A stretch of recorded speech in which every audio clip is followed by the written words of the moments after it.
Thank you for listening to the Cancer Has No Borders podcast. Today, I'm thrilled to be speaking with Chairman, Co-founder, CEO, and President John V. Oyler. John started the company nearly 15 years ago and has evolved the company to a global company with offices in over 40 countries. We have products in over 70 markets across the globe on 5 continents. This year in 2025, the company is going through a transformation with the intent to change the company name to BeOne Medicines. Today, John and I will be talking about his life and how he started the company. Welcome to the podcast, John. Thanks. It's great to be here. Let's start off by telling me a little bit about your family that you grew up with and tell me about your sisters. Sure. Well, I grew up in Pittsburgh, Pennsylvania. I'm the middle child, an older sister and a younger sister. My oldest sister is actually a Japanese literature professor, and my younger sister is an environmental biologist. Growing up in Pittsburgh, I grew up during the 70s, which was not a great time for the economy in Pittsburgh. It was really rough. It was an incredible time for the sports teams in Pittsburgh, and I'm, of course, a lifelong Steelers fan and a lifelong Penguins fan. And that was a fun time from a sports perspective growing up there. Great. And tell me about your mother and father, what they did for work. I've heard they had a very interesting kind of career path. My father grew up in Bridgeville, which is a small town outside of Pittsburgh that was largely, ex-coal town full of immigrants. And he went and got an engineering degree, actually eventually got a PhD from Carnegie Tech, which is now CMU. He was a practicing engineer for many years and built large manufacturing facilities all across the world. And I'd see him travel and get postcards from South America, from Australia, from Europe, wherever he might be. But he was always back and super present guy. From that perspective, when he kind of finished his professional working career, he actually became a professor at University of Pittsburgh. And when he did that, he had a 28-year career there and helped put together a lot of their senior design process there for civil engineering, and actually taught till he was 88, retired, but still teaches. He's 93 today. That's ambitious. So it doesn't really teach, but still goes in and does all the projects. It's really nice. Yeah. And what was your mom's career? What was she doing as you were growing up? Sure. My mom grew up in Grove City, which is a small town just north of Pittsburgh. And she worked her way through a master's degree and became a counselor for people who lost their vision at the Pittsburgh Guild for the Blind. So she really would help people, a lot of diabetics or folks in car crashes that needed to make a change in their lives. And, that's nonprofit. She was not well paid, but I've never seen someone with higher job satisfaction. And she just absolutely loved what she did. I think my father really loved what he did. And to both of them, a lot of it was the interactions they had with people, the close ties they made with the people they worked with, and the impact that they were able to have. And I think that's something that, I aspire to be half as good as either of them were. Oh, that's great. And tell me what your neighborhood was like whenever you were growing up. Did you have a lot of friends in the neighborhood? Did you have people that you're still in touch with? Can you tell me a little bit about them? Well, I grew up on a small dead-end street that had forest across the street from us. Okay. And so there were a lot of little kids, and we'd run across the street in a way no one would ever let you now, into the woods and disappear and make forts and dam the river and have a great time. But as a young kid, I loved to read. I wanted to find, the Tom Sawyer, Huck Finn, kind of close friendships that you were reading about. And I can remember making my first friend who actually lived in a house at the bottom of our street. His name was Griff. And I was so thrilled I had my lifelong friend. Yeah. And that was wonderful. But this was a really tough time in Pittsburgh. And during that time, suddenly one day, we were down in his basement, watching his color television, which was a special thing at that time. We didn't have one. And I could see that his parents had a lot of stress. You could see it as a kid. You didn't really know what it meant. And then a couple days later, he said, look, I'm sorry, we're moving. And, my dad, lost his job where he was working, and we have to move. And, I was devastated. I was never going to have a friend again. And he was a wonderful guy. And, watched his family go through the process of moving and the stress, and it was tough. And I thought, this is going to be tough. But, you're a kid, and I went to first grade, and pretty quickly in first grade, I met this kid, Jay. And Jay was the fastest kid ever. He could outrun anyone. I was pretty fast, but he could outrun me. And we'd run through the woods and have a great time. And it was going to be great again. Yeah.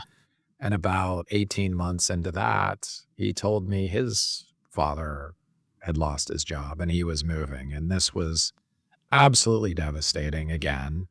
And I thought, I'm completely screwed. And, I went through this again, for a third time. And I thought, I'm never, ever going to have any friends. And actually, after that, a couple moved into the house next door to us. And when they did, I told the mother of that family, I'm not meeting your kids. I don't want to meet your kids because you're going to live here 2 years and you're going to move. They've lived in that house forever. Okay. Unfortunately, we've recently lost her to cancer. Oh.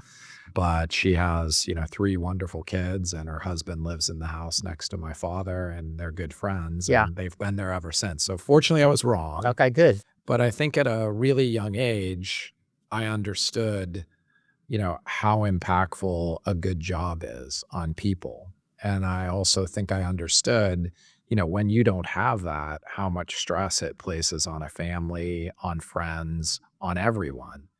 And even as a little kid, laying in my bed, I don't know, probably in second or third grade, I would dream about, couldn't we just live somewhere where people had good jobs, and how important is a good job? And I thought, this is what I want to do when I grow up. I want to find a place where everyone works together. This was really, a dream that I had at that time. Yeah. Tell me about your college years. Where did you end up going to college, and how did you pick your college that you went to? Sure. So I loved to read. I loved math. I loved science. And I did a lot of science in high school. I had a brilliant teacher there, Miss Hutchison, and she taught scientific math ed and taught us how to do experiments. And I just thought, this is absolutely brilliant. Yeah. With this vision of the type of place I wanted to be, I really wanted to be at Bell Labs. And unfortunately, like AT&T broke up Bell Labs as I was heading towards college.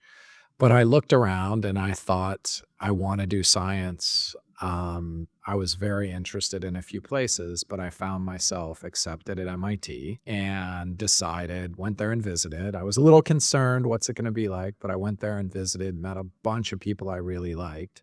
And I decided to go to school there. And my thought as I went was I would probably study science, but I also was interested in entrepreneurial things and, how you make a company. What were some of the things that you were doing as you were going to MIT? Were you doing anything outside of studying and kind of thinking about what do you want to, you want to be an entrepreneur? Did you think about that at MIT and think about what's my plan to do this? Well, I was very, serious about the education because MIT was quite expensive and I had scholarships to go other places. And from that perspective, my family was kind of children of the Depression, my mom and dad. And the only debt our family ever had was the mortgage on our, $27,000 house that we bought a long time ago. It's a very nice house, by the way. It's not that we weren't poor by any stretch of the imagination. We did just fine. It was a nice place. And it is a nice place. And I love to go home and see my dad. But that was the only debt.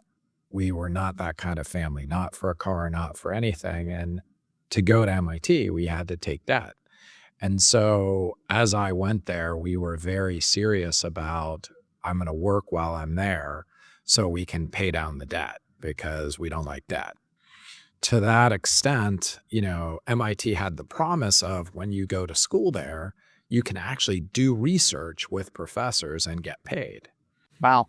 So it sounds good, but I got to school, I went to all the professors and they said, you're a freshman, come back when you're a senior. Got it. And so I couldn't, and this was kind of the promise I made is I'm going to work and Yeah. contribute some money back.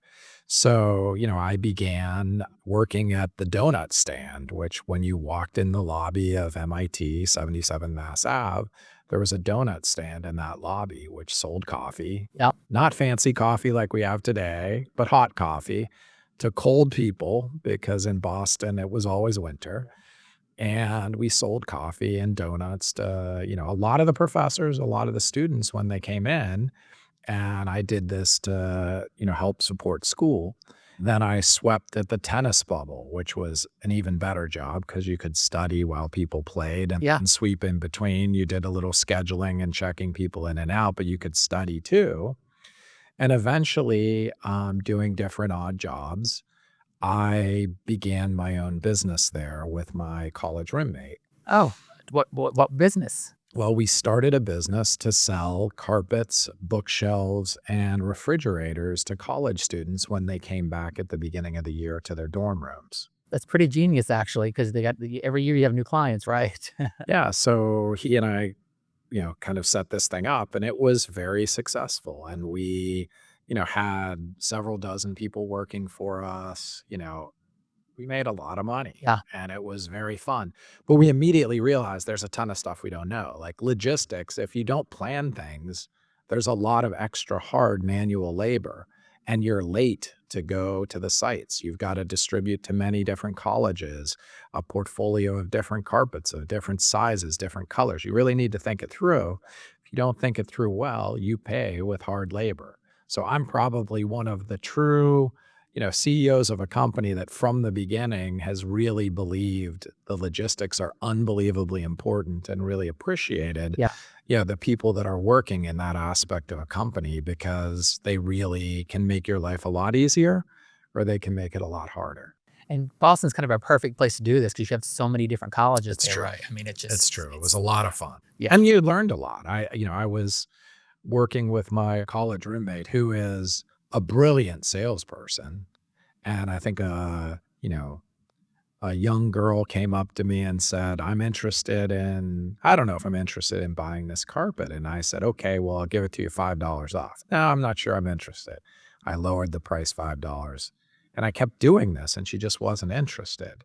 And he came over and said, excuse me, can I talk to him for a second? And he walked away and he said, you don't understand what you're doing. Her issue isn't the price. You need to understand, listen to her. What's her issue? Her issue is she doesn't like what you have here. She doesn't like the colors. She doesn't like the patterns. And he said, watch this. And he went over and talked to her and said, well, what are you interested in? And that's what she said. And then he said, why don't you come back tomorrow? She really was interested in a red carpet. And so tomorrow we brought a red carpet back and he jacked the price up 50%. It didn't matter because she wanted a red carpet and we had a red carpet. And I really learned a lot through that process. It was a lot of fun. So this helped your kind of getting. I mean, you were an entrepreneur at that point. It made me super interested in entrepreneurship. Yeah. And I realized there's so much to learn here. It's hard, it's challenging, it's dynamic. It's about managing people. It's about thinking strategically. It's about thinking logistically. There's so many levels. And I really, really enjoyed it. That's awesome. So tell me when you realized you wanted to become an entrepreneur. Was it at this point or was it before that? And then once you were in MIT and you started this company, to this logistics company, after you left MIT, where did you go to next? Is that where you went to Stanford? Well, I think that the seeds of entrepreneurship happened when I was a little kid and my love of science. I think both of those as I was still in Pittsburgh. I think that the crystallization, I really wanted to build my own company for sure, definitely happened with this experience at MIT. No question. And I said to myself, I love science. And I looked at my parents and I said, I want to do something that's going to help people, that's going to have impact. It can't just be make money. No interest in that. You're not going to love your job unless you help people, unless you're doing something meaningful. I really knew that at a young age. But I think, as I said, I want to do entrepreneurship. I have a lot to learn was the lesson I got from this experience. So when I graduated from MIT, I joined McKinsey because I thought McKinsey's known for training people in business. I'll go work there a couple years. And when I finish working there a couple years, I'll do an incredible job. They'll pay for business school. And then I can go to business school and learn a little more and take things from there. And so you worked at McKinsey for a couple of years, and that's whenever you had attended Stanford after Yeah, working at after McKinsey. 3 years at McKinsey, I said, "I'm going back," and I was excited to go to Stanford because winters in Boston were long and cold, and I dreamed of, beach paradise, and so I headed to Stanford, and, when I got to Stanford, it was, wonderful. I loved California. I loved the climate. The business school was spectacular, and I met all sorts of interesting people. Yeah, tell me about some of the people you met there. Well, tons of folks, but, I, you know, would spend a lot of time with my closest friends going skiing. Okay. And, every weekend we drive 3.5, 4 hours. Unless it snowed, it could be 12 hours up to Tahoe. Okay. And then we'd spend all weekend, sitting on a lift chair, riding up and then skiing Yeah. down. And it really was just an incredible ability to get to know a lot of people, very, very well. And from that perspective, I got to learn more about business. I realized I absolutely love skiing, and it's one of my favorite things in the world to do. And I got to, know people that I really, really enjoyed spending time with quite well. Great. And I guess you really get to know somebody when you're sitting in a car with somebody for 3 to 4 hours going there and then coming back, or if it's a 12-hour trip, you really get to know them. One of our 12-hour trips, actually, we were stuck coming back, not going up. And I think the guy I was with in the car played the song Sweet Caroline until we could get through the snow, and we had to sing it for 4 hours straight.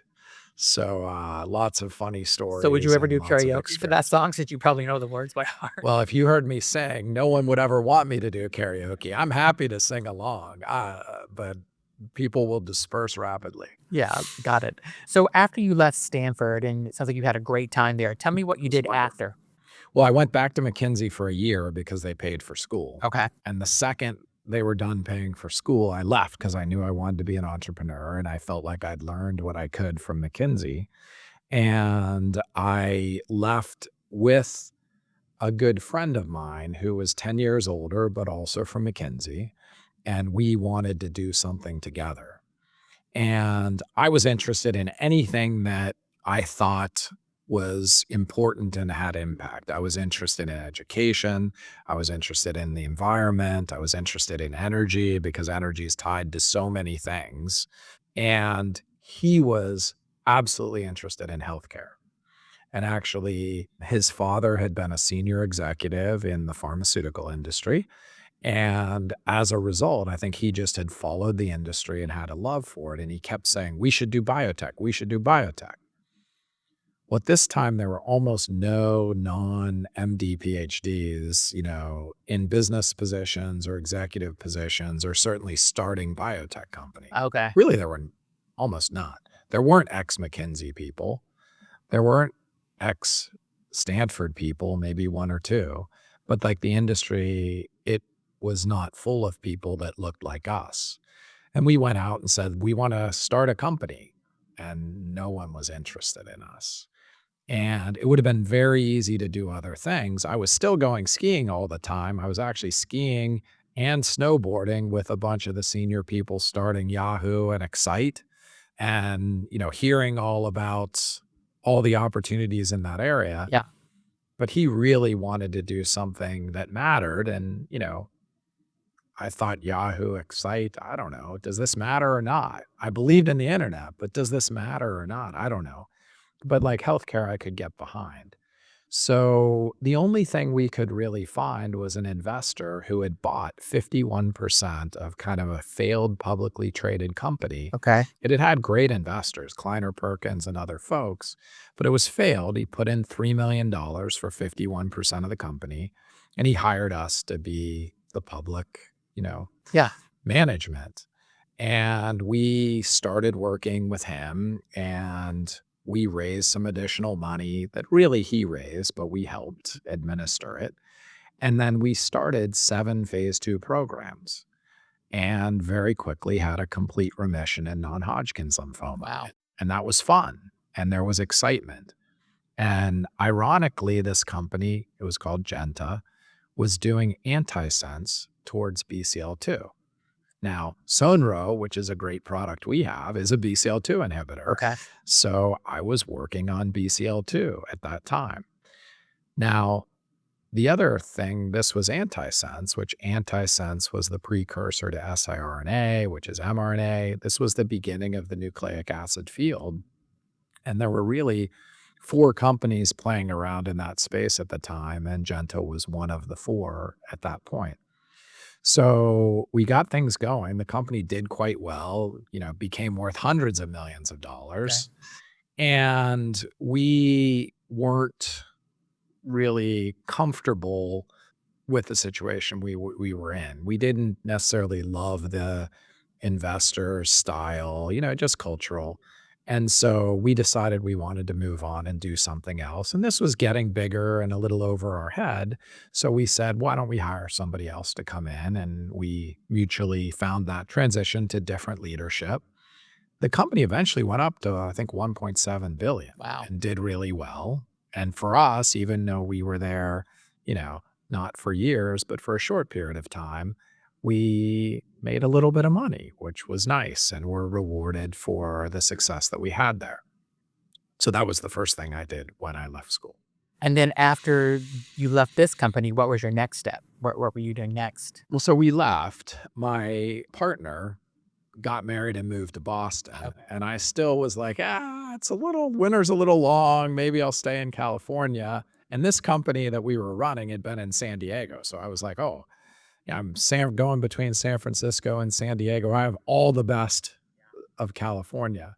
I'm going to Tahoe too. It was really good life. So I wasn't ready to move to Boston with him.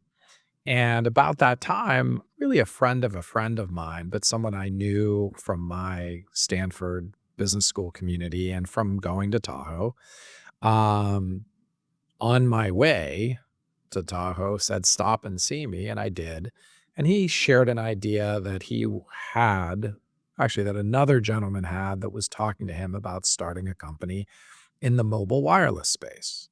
Well, this was early for mobile wireless. I think I was just getting my first cell phone around there. Okay. That time. And big brick. This was probably the Motorola flip phones kind of stage. It wasn't really the big brick still. Okay. But he was not sure either, but this guy had a concept of building a company that would essentially be like IMS or IQVIA for the healthcare industry, like Nielsen for the TV industry, but provide that type of service on mobile devices. Those are very profitable, kind of sole player opportunities. And we realized we could go in and build that for mobile wireless. And I think we realized mobile wireless was going to be huge. And I thought, this is a good idea. And ultimately, Nielsen will have to buy it. Yeah. And so economically, it makes a lot of sense. The technology was really cool because I got to learn all about, how mobile works and, CDMA and TDMA and, how systems don't work actually that well, why your phone drops because your call is being dragged. So it was really interesting. And we built a pretty successful business that, enabled me to have personal relationship with a lot of the senior people in all of the mobile wireless companies, to meet the tech people that building the chips at Qualcomm and at other places, the browser companies. And so it was wonderful. We really got to be at the heart of this industry. With the caveat, we pitched every VC in Silicon Valley, and they all said, why are you doing wireless? It's all about the internet. Wireless is too small. Don't do that. Now they're all in mobile now. And but we pitched all those guys. None of them gave us money. We had to raise angel money from the wireless industry, basically those executives that had been early in that industry. So we went off and I spent 4 years really building that company with this person. And, it was wonderful experience and later was sold. Great. And then how did you get back into kind of the healthcare pharma world though? Because you sold this company, the wireless company, or you got out of it, and then what was your next step? Did you decide you wanted to? You still seemed like you had a passion for healthcare or the pharma industry. Can you tell me a little bit about that? At this time, I had some changes going on in my life and some things that I, began to deal with and think about. And the first was, one of the guys that I'd skied with, who was, brilliant ski straight down the hill. He was pitch perfect when he sang, just very special person. He had left to go build the first, privately owned investment bank in Russia and was doing really, really well. And while he was there, until the Russian economy crashed, then he wasn't doing quite as well. But about that time, he was diagnosed with ALS. And, all of our friends started to try to support him going through this, absolutely terrible and devastating disease. And that was very tough because he's one of the more vibrant, entrepreneurial, excited, people I knew. And while we were dealing with that, and he's one of the guys I skied with every weekend at Tahoe. While we were dealing with that, another one of the guys who I was extremely close to was killed in a car accident. And, recently married, spectacular wife, just, magical couple who you saw and thought, this is what true love is like.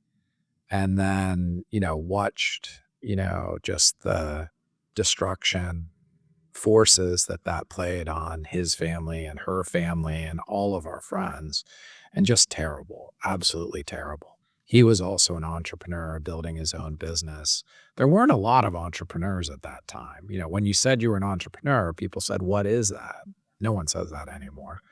But, he was off building his own business, really, a kindred spirit for sure. And I was devastated by that. And I came back to, one of my ex-McKinsey friends who's British, and he actually had continued at McKinsey and at that time had moved to Brazil. And he said, I've just met this wonderful woman. She was Irish. We're both going to Brazil. We don't have friends here. Why don't you come spend some time with us and, try to recover because you're dealing with all this stuff. And I wasn't working and I went and spent time with them and they, helped me, face that, very, very difficult time. And I was thinking a lot about what I wanted to do at that point in time. And, sadly, I lost him too a couple years later and 2 young kids. And, it was a rough, patch for me. But it was 100% clear to me in that process that death is terrible, not just for the person, it's terrible for everyone. And I said, I want to fight for life. That's what I'm going to do. The rest of my life, wireless is interesting, but what I want to do is fight for life. And if I can help one person, one family, one set of friends avoid that, that's as worthwhile as it gets. So turned around and said, I'm going to go back into biotech and this is what I want to do. That will do it for our first part of our podcast interview with John Oyler. And our second part, we'll be talking about the vision of the company, how we do clinical trials internally, and get a little bit more into details about John's family. Thanks so much for listening. Be sure to follow us and subscribe to our podcast on Amazon, Spotify, Apple, or iHeart. You can also subscribe to the video version of the podcast on YouTube. Thanks so much.